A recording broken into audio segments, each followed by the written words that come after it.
आदरणीय मेरे प्रिय दोस्तों और भक्तों, श्री गर्ग संहिता से आपके समक्ष दूसरा अध्याय यानी कि गिरिराज गोवर्धन की उत्पत्ति तथा उसका ब्रजमंडल में आगमन किस प्रकार हुआ। दोस्तों, यह सब आपको श्री गर्ग संहिता के इस दूसरे अध्याय में पता चलेगा। तो दोस्तों, आइए इस वृत्तांत को शुरू करते हैं, जो कि अति उत्तम वृत्तांत है। नंद जी ने पूछा कि हे महाप्राज्ञ सनंद जी, आप सर्वज्ञ और बहुश्रुत हैं। मैंने आपके मुख से ब्रजमंडल के महात्म का वर्णन सुना। अब गोवर्धन नाम से प्रसिद्ध जो पर्वत है, उसकी उत्पत्ति कैसे हुई, मुझे यह बताइए। इस गिरिश्रेष्ठ गोवर्धन को लोग गिरिराज क्यों कहते हैं? यह साक्षात यमुना नदी किस लोक से यहाँ आई है? यह साक्षात यमुना नदी किस लोक से यहाँ आई है, इसका भी महात्म मुझे सुनाइए, क्योंकि आप ज्ञानियों के शिरोमणि हैं। सनंद जी बोले कि एक समय की बात है, हस्तिनापुर में महाराज पांडु ने धर्मधारियों में श्रेष्ठ श्री भीष्म जी से ऐसा ही प्रश्न किया था। उनके उस प्रश्न को भीष्म जी द्वारा दिए गए उत्तर को अन्य बहुत से लोग भी सुन रहे थे। उस समय भीष्म ने जो उत्तर दिया वही मैं आपको सुना रहा हूँ। साक्षात परिपूर्णतम भगवान श्री कृष्ण, जो असंख्य ब्रह्मांडों के अधिपति, गोलोक के नाथ और सब कुछ करने में समर्थ हैं, जब पृथ्वी का भार उतारने के लिए स्वयं इस भूतल पर पधारने लगे, तब उन जनार्दन देव ने अपनी प्राणवल्लभा राधा से कहा, प्रिय, तुम मेरे वियोग से भयभीत रहती हो, अतः धीरू, तुम भी भूतल पर चलो। श्री राधा जी बोली कि प्राणनाथ, जहाँ वृंदावन नहीं है, जहाँ यमुना नदी नहीं है, जहाँ गोवर्धन पर्वत नहीं है, वहाँ मेरे मन को सुख नहीं मिल सकता। सनंद जी कहते हैं कि नंदराज, श्री राधा की यह बात सुनकर स्वयं श्री हरि ने अपने धाम से 84 कोस विस्तृत भूमि, गोवर्धन पर्वत और यमुना नदी को भूतल पर भेजा। उस समय 84 कोस विस्तार वाली गोलोक की सर्व लोक वंदिता भूमि 24 वनों के साथ यहाँ आई। गोवर्धन पर्वत ने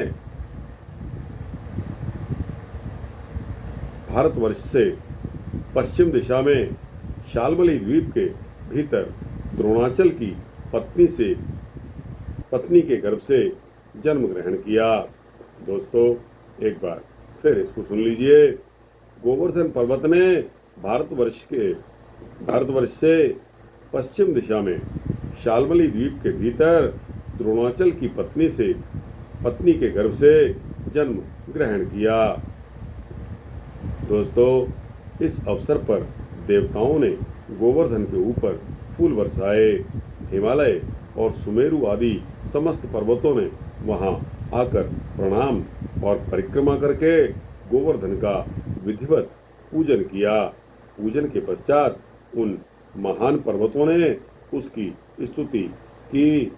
पर्वत बोले कि तुम साक्षात परिपूर्णतम भगवान श्री कृष्णचंद्र के गोलोक धाम में, जहाँ दिव्य गौओं का समुदाय निवास करता है तथा गोपाल एवं गोप सुंदरियाँ शोभा पाती हैं, सुशोभित होते हो, तुम ही गोवर्धन नाम से वृंदावन में विराजते हो।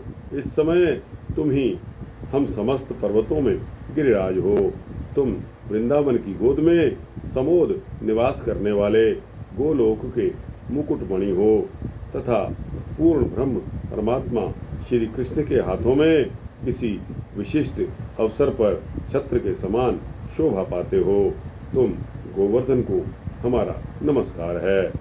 सनंद जी आगे कहते हैं कि नंदराज, जब इस प्रकार स्तुति करके सारे पर्वत अपने अपने स्थान पर चले गए, तभी से यह गिरिराज श्रेष्ठ गोवर्धन साक्षात गिरिराज कहलाने लगा।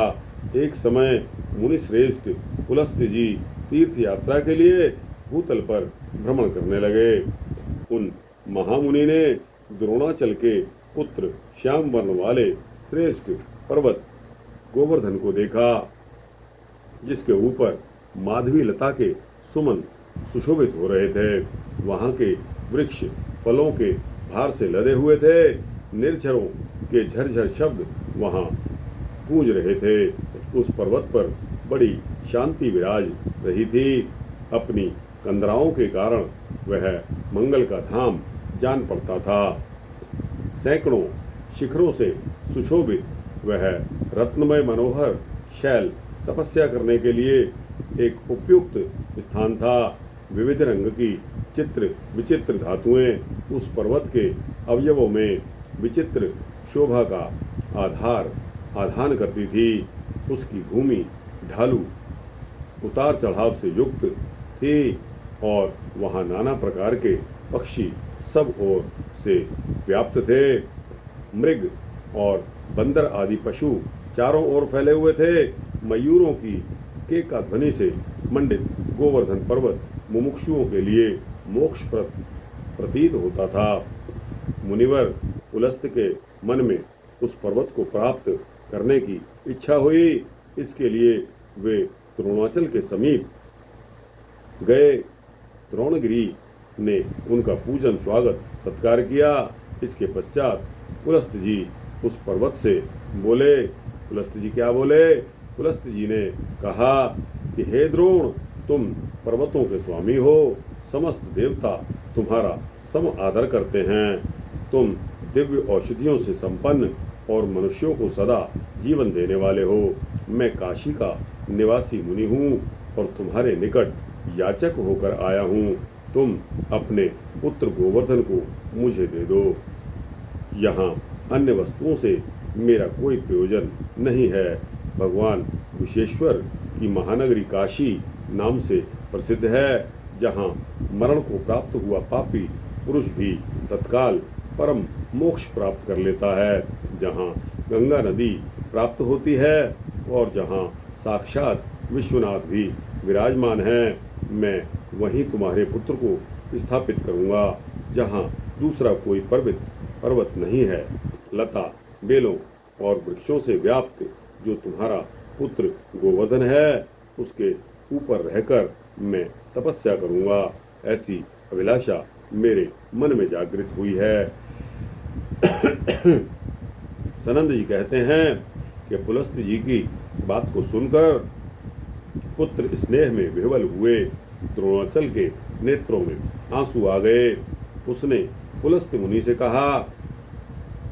द्रोणाचल बोला कि हे महामुने, मैं पुत्र स्नेह से आकुल हूँ। यह पुत्र मुझे अत्यंत प्रिय है, तथापि आपके शाप से भयभीत होकर मैं इसे आपके हाथों में देता हूँ। फिर वह पुत्र से बोला कि हे बेटा, तुम मुनि के साथ कल्याणमय कर्म क्षेत्र भारतवर्ष में जाओ। वहाँ मनुष्य सत्कर्मों द्वारा धर्म, अर्थ और काम त्रिवर्ग सुख प्राप्त करते हैं तथा निष्काम कर्म एवं ज्ञान योग द्वारा क्षण भर में मोक्ष भी पा लेते हैं। गोवर्धन ने कहा कि मुनि, मेरा शरीर 8 योजन लंबा, 2 योजन ऊंचा और 5 योजन चौड़ा है। ऐसी दशा में आप किस प्रकार मुझे ले चलेंगे? तब पुलस्त जी ने कहा कि बेटा, तुम मेरे हाथ पर बैठकर सुखपूर्वक चलो।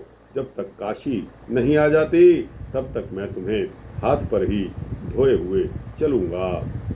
गोवर्धन ने कहा कि मुने, मेरी एक प्रतिज्ञा है। आप जहाँ कहीं भी भूमि पर मुझे एक बार रख देंगे, वहाँ की भूमि से मैं पुनः उत्थान नहीं करूँगा। तब पुलस्त जी बोले कि मैं इस शाल्मली द्वीप से लेकर भारतवर्ष के कौशल देश तक तुम्हें कहीं भी रास्ते में नहीं रखूँगा। यह मेरी प्रतिज्ञा है। सनंद जी कहते हैं कि नंदराज, तदनंतर वह महान पर्वत पिता को प्रणाम करके मुनि की हथेली पर आरूढ़ हो गया। उस समय उसके नेत्रों में आंसू भर आए। उसे दाहिने हाथ पर रखकर पुलस्त मुनि लोगों को अपना तेज दिखाते हुए धीरे धीरे चले और ब्रजमंडल में आ पहुंचे। गोवर्धन पर्वत को अपने पूर्व जन्म की बातों का स्मरण था। ब्रज में आने पर उसने मार्ग में मन ही मन सोचा कि यहाँ ब्रज में असंख्य ब्रह्मांड नायक साक्षात परिपूर्णतम भगवान श्री कृष्ण अवतार लेंगे और ग्वाल वालों के साथ बाल लीला तथा किशोर लीला करेंगे। इतना ही नहीं, वे श्री हरि यहाँ दान लीला और मान लीला भी करेंगे। अतः मुझे यहाँ से अन्यत्र नहीं जाना चाहिए। यह ब्रजभूमि और यह यमुना नदी गोलोक से यहाँ आए हैं। श्री राधा के साथ भगवान श्री कृष्ण का भी यहाँ शुभागमन होगा। उनका उत्तम दर्शन पाकर मैं कृतकृत्य हो जाऊंगा। मन ही मन ऐसा विचार करके गोवर्धन ने मुनि की हथेली पर से अपने शरीर का भार बहुत अधिक बढ़ा दिया।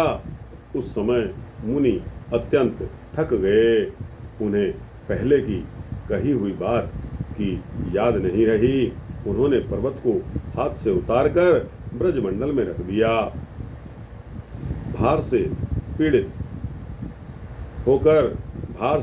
तो वे थे ही, लघु शंका से निवृत्त होने के लिए चले गए। अपना शौच किया। शौच करके जल में स्नान करने के पश्चात मुनिवर पुलस्त ने उत्तम पर्वत गोवर्धन से कहा कि अब उठो। अधिक भार से संपन्न होने के कारण जब वह दोनों हाथों से नहीं उठा, तब महामुनि पुलस्त ने उसे अपने तेज और बल से उठा लेने का उपक्रम जारी कर दिया। मुनि के स्नेह से भीगी हुई वाणी द्वारा द्रोणानंदन गिरिराज को ग्रहण करने का संपूर्ण शक्ति से प्रयास किया, किंतु वह एक अंगुल भी टस से मस नहीं हुआ। तब पुलस्त मुनि बोले कि गिरिश्रेष्ठ, चलो चलो, भार अधिक मत बढ़ाओ, न बढ़ाओ। मैं जान गया तुम रूठ गए हो। शीघ्र बताओ तुम्हारा क्या अभिप्राय है। तब गोवर्धन बोला कि हे मुनि, इसमें मेरा कोई दोष नहीं है। आप ही ने मुझे यहाँ स्थापित किया है। अब मैं यहाँ से नहीं उठूंगा। अपनी यह प्रतिज्ञा मैंने पहले ही प्रकट कर दी थी। तब सनंद जी कहते हैं कि ऐसा उत्तर सुनकर मुनि श्रेष्ठ पुलस्त की सारी इंद्रियां क्रोध से चंचल हो उठी। उनके होठ फड़कने लगे। अपना सारा उद्यम व्यर्थ हो जाने के कारण उन्होंने द्रोणपुत्र को शाप दे दिया। क्या शाप दिया? पुलस्त मुनि बोले कि हे पर्वत, तू बड़ा ही ढीठ है। तूने मेरा मनोरथ पूर्ण नहीं किया, इसलिए तू प्रतिदिन तिल तिल भर क्षीण होता चला जाएगा। सनंद जी कहते हैं, नंद जी यूं कहकर पुलस्त जी काशी चले गए। उसी दिन से यह गोवर्धन पर्वत दिन प्रतिदिन तिल तिल करके क्षीण होता चला जा रहा है। जब तक भागीरथी, गंगा और गोवर्धन पर्वत इस भूतल पर विद्यमान हैं, तब तक कली का प्रभाव कदापि नहीं बढ़ेगा। गोवर्धन का यह प्रकट चरित्र परम पवित्र और मनुष्यों के बड़े बड़े पापों का नाश करने वाला है। यह प्रसंग मैंने तुम्हारे सामने कहा, जो भूमंडल में रुचिर और अद्भुत है। यह उत्तम मोक्ष प्रदान करने वाला है। इसमें कोई आश्चर्य की बात नहीं है। दोस्तों, इस प्रकार श्री गर्ग संहिता में श्री वृंदावन खंड के अंतर्गत गिरिराज की उत्पत्ति का वर्णन नामक यह दूसरा अध्याय संपूर्ण होता है। दोस्तों, श्री गर्ग संहिता का दूसरा अध्याय आपके समक्ष रखा। गोवर्धन पर्वत की सारी कहानी आपके समक्ष, आपकी समझ में आ गई होगी कि गिरिराज गोवर्धन की उत्पत्ति कैसे हुई और उसका ब्रजमंडल में आगमन किस प्रकार हुआ, जबकि इसको काशी में जाना था, पुलस्त मुनि के साथ जाना था। लेकिन दोस्तों, स्थापित कहाँ हुए? मथुरा में जाकर। मथुरा 3 लोक से न्यारी, वहाँ भगवान श्री कृष्ण का आगमन होगा। वहाँ श्री यमुना जी भी हैं और श्री वृंदावन जी भी हैं। तो मैं यहाँ से क्यों जाऊँ, ऐसा सोचकर पर्वत गिरिराज गोवर्धन वहाँ स्थापित हो गए। दोस्तों, ऐसे ही गिरिराज पर्वत की परिक्रमा देने लाखों लोग, करोड़ों लोग नहीं जाते, वहाँ कुछ तो है। दोस्तों, यह वृत्तांत यहाँ समाप्त होता है। आपको यह वृत्तांत कैसा लगा? अच्छा लगा हो तो इसको लाइक और शेयर करके अपने दोस्तों, अपने भक्तों, अपने मित्रों, अपने जिज्ञासुओं तक पहुँचाना। दोस्तों, अपने कमेंट्स, अपनी राय कमेंट सेक्शन में अवश्य देना और इस चैनल को सब्सक्राइब कर देंगे तो आपको इसी तरह के सूक्ष्म भक्ति वृत्तांत मिलते रहेंगे। जय गोवर्धन गिरिराज पर्वत की, जय श्री कृष्णा, जय यमुना नदी, जय श्री वृंदावन, जय मथुरा जी।